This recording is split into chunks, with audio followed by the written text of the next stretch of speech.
Welcome to Burlesk Custom Guitars.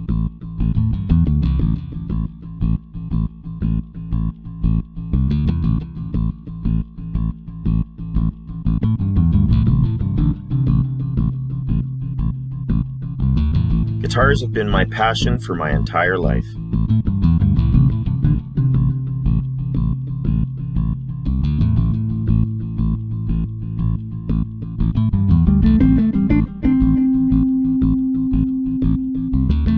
Handcrafted by my hands to be played by yours.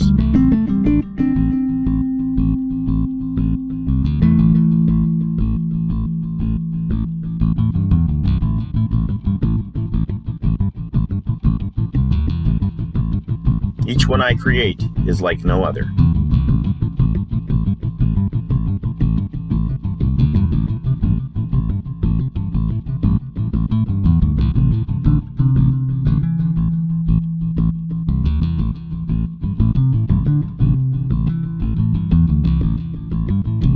My name is James. Come along with me on this musical journey.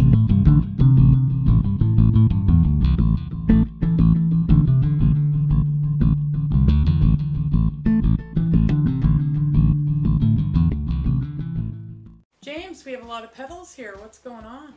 This is just a few of examples of what we're going to be looking at and talking about over the next couple of episodes. About pedals, how to use them, where they go in your chain, and what they do. These are overdrive pedals here. Got a line selector and a noise gate in the back there. A lot of these have been modified, and a couple of them I've built custom from scratch. What does modified mean? Basically, you take the pedal and you give it more headroom, you clean up the power signal, and you give the range of the controls a bit of a boost, so to speak. Usually when you're modifying it, you're just making it studio quality. And what does that mean? Fairly noise-free, as noise-free as possible. You're replacing some chips, you're replacing lots of capacitors and resistors in areas, and just boosting the overall effects. It's just been a study guys have been doing for many, many years since the conception of pedals, and hobbyists just take them and they modify gain sections or output sections or the equalization sections, etc., etc.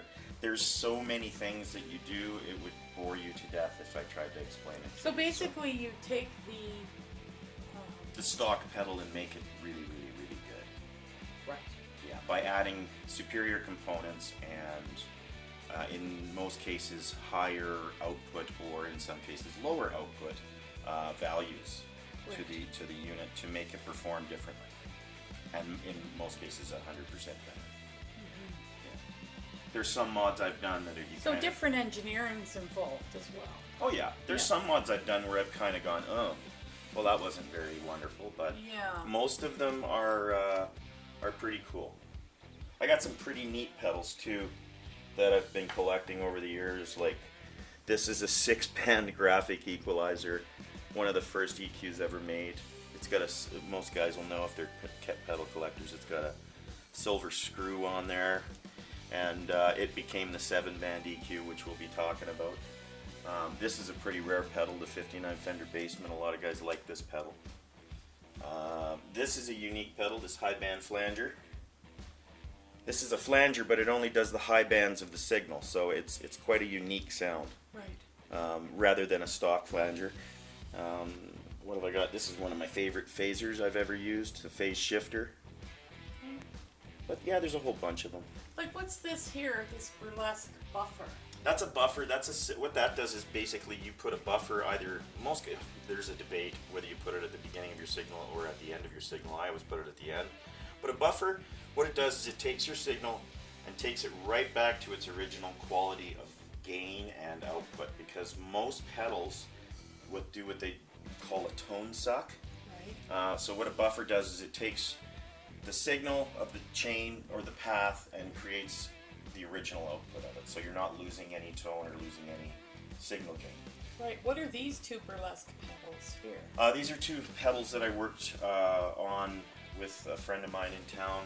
They're basically two different versions of the fuzz pedal.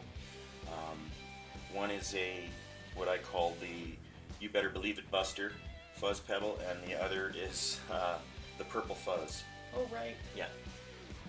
Both very, very versatile. There's a video of we did on our Facebook channel, or our Facebook page, pardon me, of these pedals being used, and pretty neat. You're gonna see one of them and hear one of them on my pedal board here. Okay, what's going on down here now? This is my pedal board, my signal chain, as they say.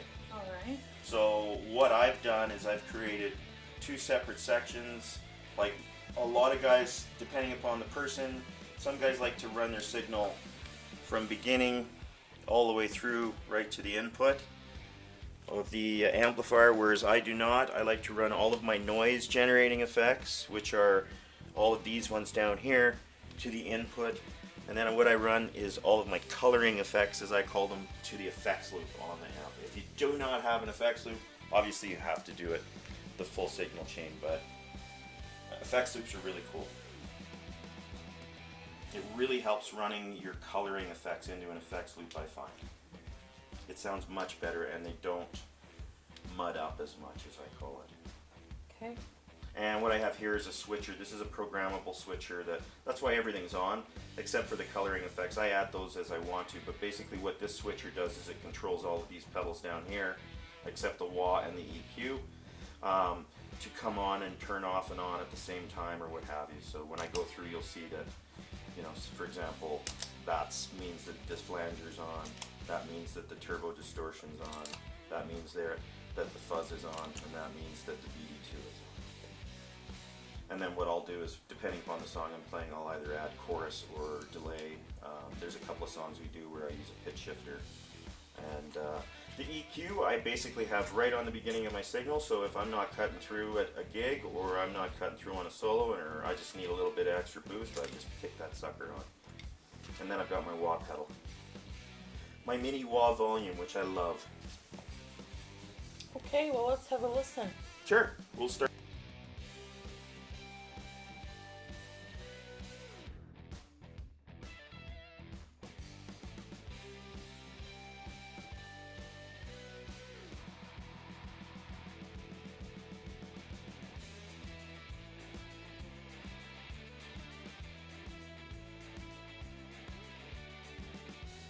Alright, so we're going to start off with the most common pedal, the first one everybody buys, the one that everybody thinks they need, and then they realize, a distortion.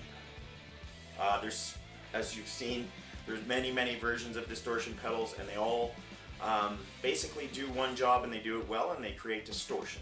And distortion is clipping your sound. There's a difference between distortion and overdrive. There's a common misconception that most people have, that they're the same thing. They are not. I'm going to explain the difference. Distortion has what they call clipping diodes in it as well, and they usually have more than an overdrive pedal does. A distortion pedal, like I said, is designed to distort the signal, and that's basically it. Some distortions have basically a drive and a volume, and some, you know, have a nice EQ on them that you can tailor your sound and get scoops and mid scoops on and stuff like that, which makes them even more tunable and basically allows you to create, you know, great variations of tones with a single unit. But clipping is the goal with these, and what they usually do is they'll have 3-4 clipping diodes in series, and that, as you turn the gain up, adds more gain and clipping on the signal pad. So you get a really crunchy, gnarly, mostly associated with rock and heavy metal kind of tone, which I love and everybody loves. I'm just going to put this down. So what I'm going to do is explain the signal path to you. I'm running, this is a Burlesk custom shop that I made. It's an EVH copy. I have a blues bucker in the neck and a Steve Special in the bridge. I am on the bridge channel, or the bridge signal, pardon me, on my clean channel on my Randall RT503 amp. So this is just clean. And the reason I'm doing it on a clean channel is because I want to show you what the pedals do. My favorite. Lori's favorite Sorry, channel. I just had to throw that in there. She's not a big fan of the noise boxes. But the reason I'm doing it on the clean channel is to show you how it affects your overall tone. So you're going to hear the pedals, you know, on this channel. Nothing else. So right now we're going to have the turbo overdrive, which is on channel 2. This is a turbo overdrive DS2 with the turbo turned off.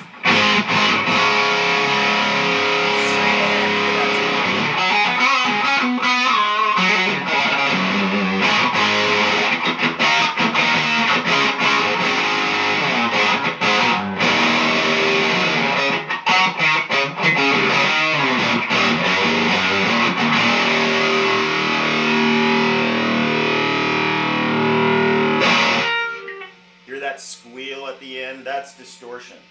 Going right back to the clean channel so Lori doesn't go bananas. Love you, baby. So that's what distortion does. And with this particular pedal, it's got the turbo effect on it, so it gives you that 80s tone. That's irrelevant to what we're talking about right now. Like I said, there's hundreds of distortion pedals out there for you to kind of tailor your tone to, so it's really up to what you want to do with distortion. It's a rarely used pedal, honestly, on my board. What I basically built that pedal for is to kind of emulate Eddie's tone, which is what I call the Ultra Brown. And Eddie's tone was a distorted Marshall amp that was just pinned. And I think I kind of got it there. You can obviously hear with the differences, you know, between a clean channel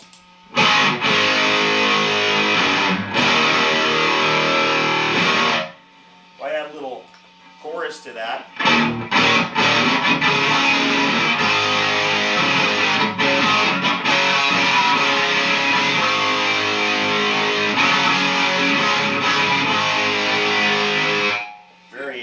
Very Eddie sounding. So I call it the Ultra Brown. Oh, I don't need to turn that off. I need to go back to clean. So that is what a distortion does. It clips your signal over, not overdriving the signal, but distorting the signal. So that's, I'm going to now jump to the overdrives and explain the misconception. The distortion distorts. Keep that in your head always. Distortion distorts. Overdrive is basically overdriving the amplifier. Or basically what it's doing is it's taking the gain stage of the amplifier and boosting it more. So you can actually use an overdrive pedal as a clean boost if you want, with just by rolling the drive off. Little tech tip for you there. But what it's meant to do is make it sound like an amp that's just going pinned. Because in the old days, when guys would walk into a gig with their Marshall stack and they'd turn it up to the volume that they wanted to play at, most of the bar owners were running out going, hey guys, turn it down within the first 2 songs because it's too loud. So what these pedals basically allow you to do is use an amplifier on a clean channel at lower volumes or on a dirty channel at lower volumes and boost the sound to get that sound of that really loud amplifier. Because as you turn up a Marshall amp or any other amplifier, it overdrives. So that's what overdrive pedals do. How they work is, same idea, clipping diodes, not as many, usually there's maybe 1 or 2. They have a level, they have a tone, and they have a drive or attack on some, they say. And what it's doing is overdriving the signal, which gives you more of a breaking up amp kind of sound. So it's very popular with the classic rock tones. You hear it a lot in there. Believe me, a lot of those tones were amps cranked. They weren't overdrive pedals, but you can get those tones with something as simple as an SD1 or what have you. And what you do is basically tailor it to sound like, the amp is either clipping or really clipping. Or not clipping, pardon me, overdriving. Clipping is distorted. So I'm going to show you what that sounds like on the BD2, which is an overdrive pedal. And I have modified this pedal, so it's a little bit more bottom end on it.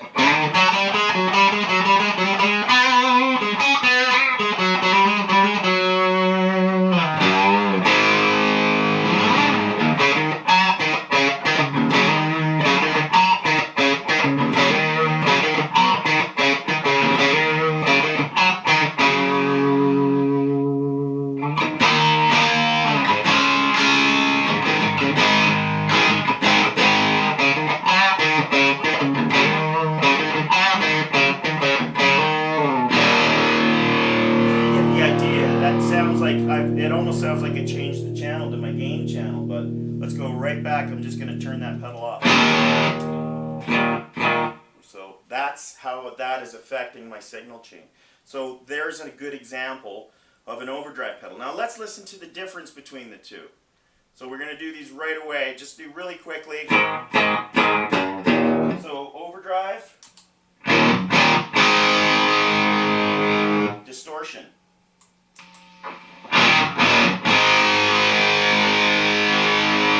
Notice how much more clipping it is. It's darker sounding.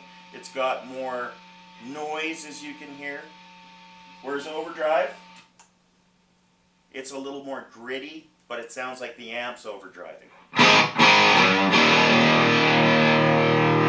I hope that helps you understand the difference between distortion and overdrive, because it's like I said, it's a very common misconception.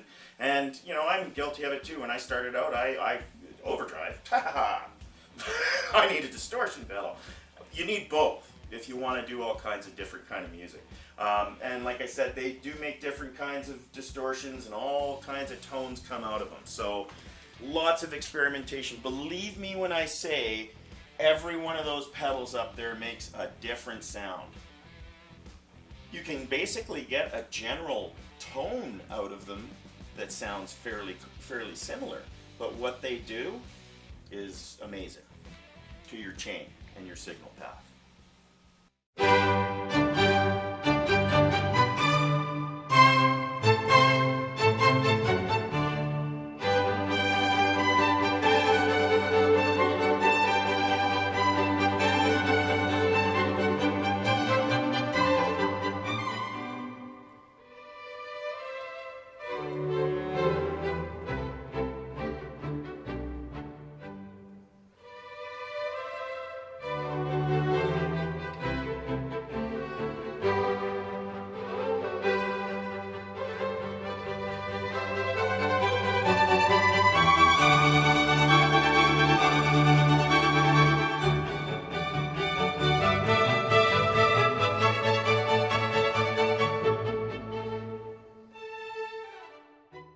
Okay, continuing on to the ominous and the delicious that I've recently found out, fuzz pedals.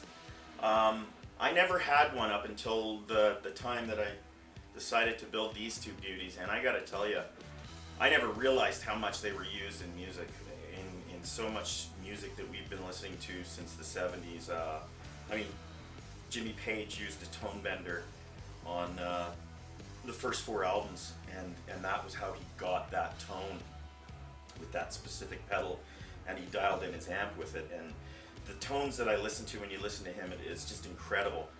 The variations that he was able to get just with one pedal, which is experimentation. Most people think when they get a pedal, it's kind of like you pin it, and if it doesn't sound good, then oh no, I'm not happy with it. Well, in most cases, you should be able to pin a good pedal, and it should sound pretty decent. Depending upon the pedal, of course, like as far as distortions and fuzzes go. But what you want it to do is tailor to your sound and the sound that you want to hear in your head. So if it doesn't do the sound you want to hear, then yes, it's not for you. But work with a pedal for a while. Don't just plug it in and pin it, and if it doesn't sound good, go, yeah, this isn't my baby. So this is the fuzz that I built. This is version 1, You Better Believe It Buster. And the reason I call it that is because my dad used to say that a lot. And when I built this, it was like, holy moly, you better believe it, Buster, is the first thing I kind of said. And then I'm going to show you the difference between fuzz, overdrive, and distortion. And there is quite a difference. The texture changes. And that's the thing you got to remember. It's texture and taste that you want to hear. So here we go. A little bit of fuzz. That's in line 4. Here, it is fuzz. It's warm and fuzzy.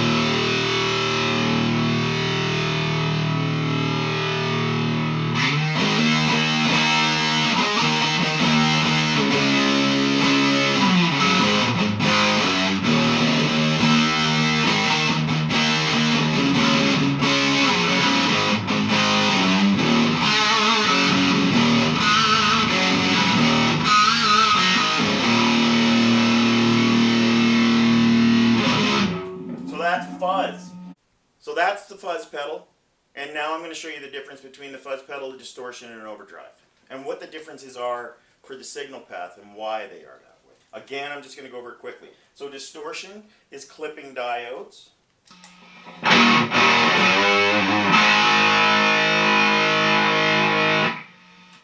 Overdrive is just a couple of clipping diodes, more tailored to a amplifier type tone.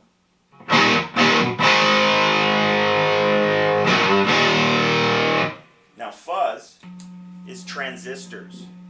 So it's making a fuzz type sound inside of this unit that is changing the sound wave to a degree where it sounds like a beat.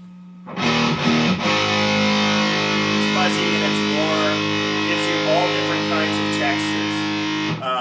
Classic examples of a fuzz pedal, David Gilmour, tons of fuzz pedal in the old Pink Floyd. There's tons of Santana. I mean, you name it, anything back there. Grateful Dead, Led Zeppelin, obviously.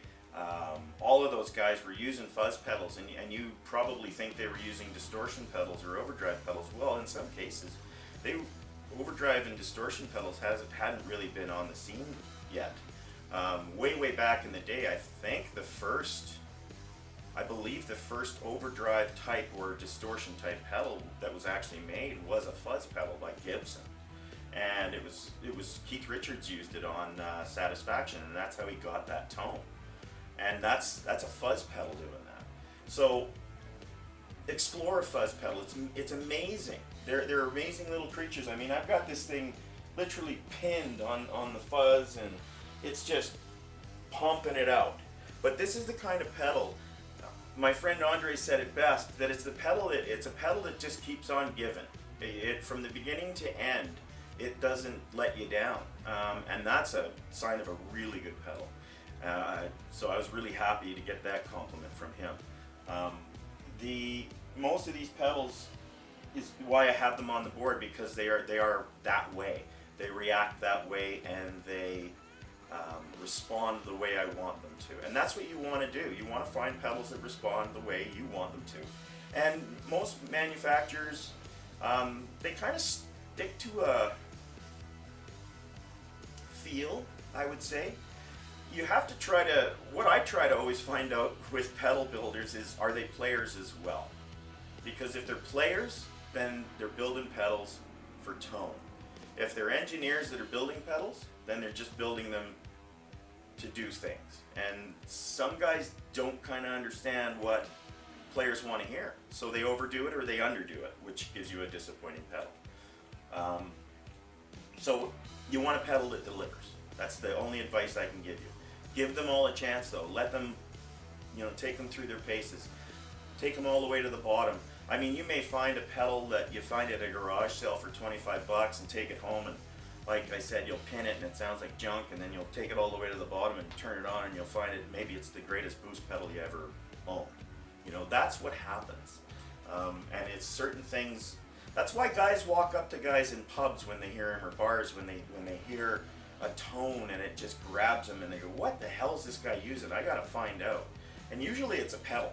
You'll find most guys use pedals. With the advent of profiling and stuff like that, that's pretty cool, but you can't go wrong with analog as far as I'm concerned. If a pedal breaks, you take it out of your signal chain and you throw another one in. As you can see, I've got a couple of replacements. So most guys do as well. So explore pedals, collect them, they're fun, and use them to tailor your sound. And that's why you will end up with a whole bunch of them. Don't sell them off, because you want to keep them, because one day down the road you'll grab that sucker and throw it back on your board and go, oh yeah, that's why I bought this thing. Okay, so that explains pedals. I'm rambling on, sorry. Fuzz a little bit more. I'm going to cut it off with the fuzz. But what I want to do now is I want to explore, I don't know if you noticed, but you probably see there's a flanger in this signal path here. And this is my signal path going directly in. Now, James, why is a flanger in there? Most guys would think that a flanger was a coloring tone or a coloring pedal.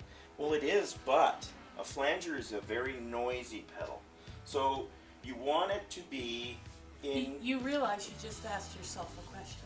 Of course. Okay. Was I supposed to ask that question? You should have probably asked me. I guess I should. Why don't you ask me that question? So James, why would you have a flanger in this lineup? Well, because, Lori, that's a good question.